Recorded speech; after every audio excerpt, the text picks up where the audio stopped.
So, such an interesting article. I was particularly fascinated by Friendship Park because it's a sort of remnant of a time when San Diego was a part of Mexico. I have to admit, I didn't even know that before I read this article. But yeah, a huge part of the southern US, today's southern US, used to be part of Mexico. So today they are a bi-national community still, even on the American side. Their cultures are very enmeshed, Mexican culture, American culture. I guess that's represented in the food and the languages and the styles and everything, the music probably.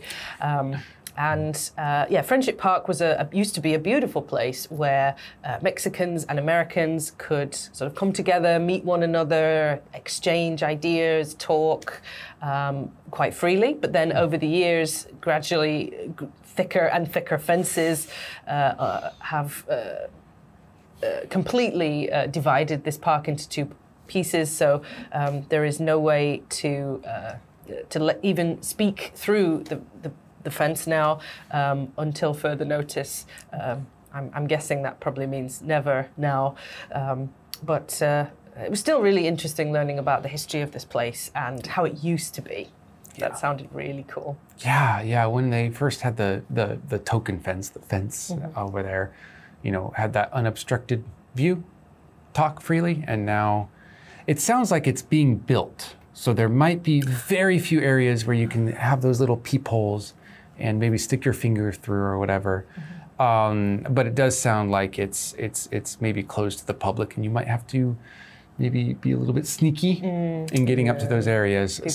Yeah, it's not a happy situation anymore. It's not much of a friendship park, more of a reminder of the distance between the two countries. Yes, former Friendship Park. The former Friendship Park, wow. And I guess for some people it suits them just fine, but for my taste, I'm more about sort of unity and sharing, and so it's not, doesn't appeal to me so much.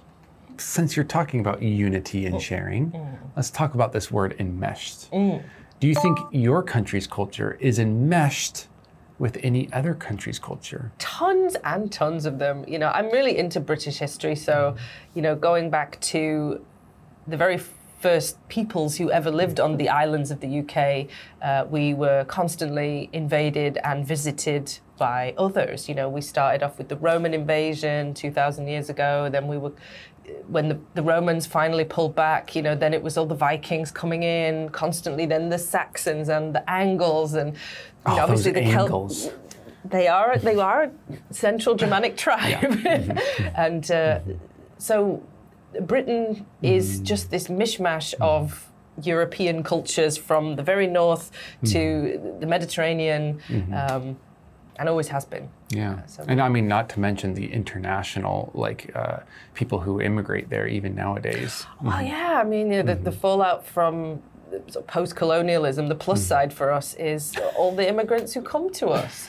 And I'm a big fan of that, Notting Hill Carnival and, all these. I think we're getting a lot better at celebrating our multinational community these days. Do you think you would enjoy living in a city whose metro area was partly in a foreign country? I think I would probably enjoy it. And that's just because I really like it when cultures do collide. I like it when you can get a multitude of, well, as you guys know, in America, it is just now, there's not really this traditional American culture in the way that you guys may think. It's just a political culture, which means people come here and they look for this American dream, or they look for this American life. I think that's a TV show also. Anyways, and so it's not quite this culture of oh, this is American because they have the bloodline of an American or whatever. It's just international. It's an amalgamation, a collection of all these cultures with one singular political idea. And by political idea, I just mean kind of a idea of what they want in their everyday life. And I like that. I like that because I guess I grew up with that. So having a city where you're so intertwined with another culture, I think would have a lot of pros to it. Could be some cons, but the pros would be, probably going to be bilingual. You're probably going to be very open to other cultures and learning about new peoples and everything. Your food palette is going to expand. Cons, traffic.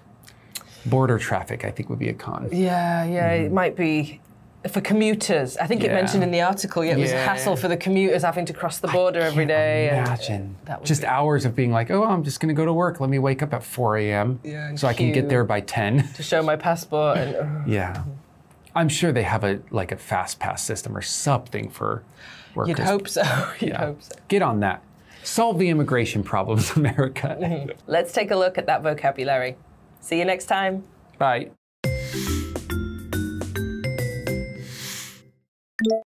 Binational. Binational. Token. Token. Unobstructed. Unobstructed. Robust. Robust. Scapegoat. Scapegoat.